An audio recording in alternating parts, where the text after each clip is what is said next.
नमस्ते प्रणाम। तो आज फिर हम लेके आइल बनी रउरा लोग खातिर एगो प्यारा सा गीत।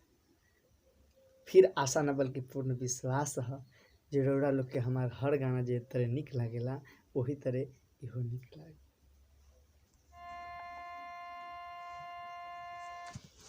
तो एक बार फिर रिक्वेस्ट बा रउरा लोग से कि हमारे चैनल के सब्सक्राइब करी लो और लाइक करी और कमेंट करी और शेयर करी लोग अपना दोस्त लोग के लगे।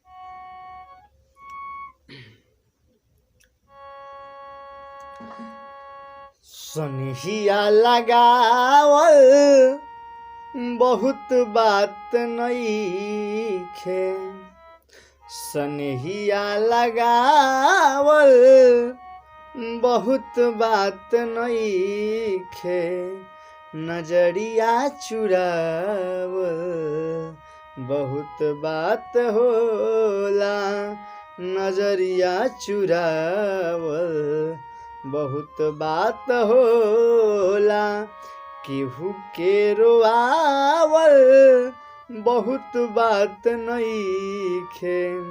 केहू के रोआवल बहुत बात नइखे।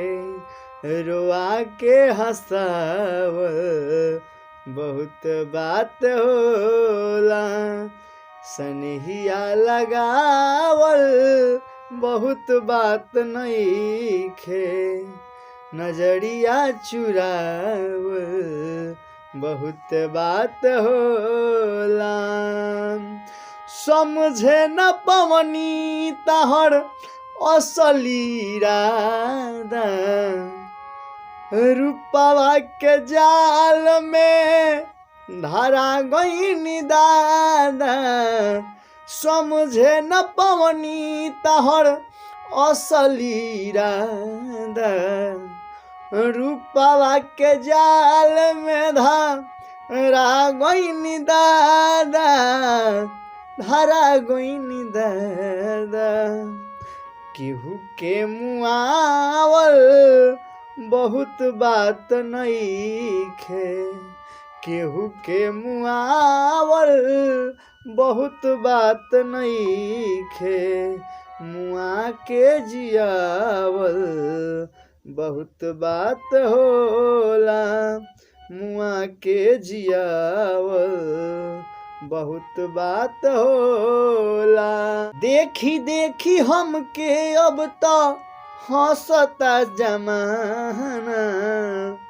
पागल समान हद भैनी दीवाना। भैनी दीवाना। असरा धरावल बहुत बात नइखे।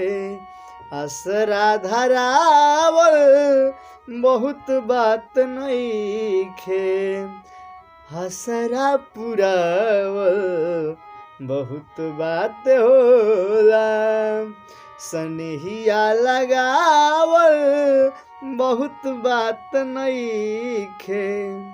नजरिया चुरावल बहुत बात होला। रुआ के हंसावल बहुत बात होला। मुआ के जियावल बहुत बात होला। नमस्ते प्रणाम। तो एक बार और रिक्वेस्ट बा रउरा लोग से कि हमारे चैनल के सब्सक्राइब करी और लाइक करी और कमेंट करी। जय हिंद, जय भोजपुरी।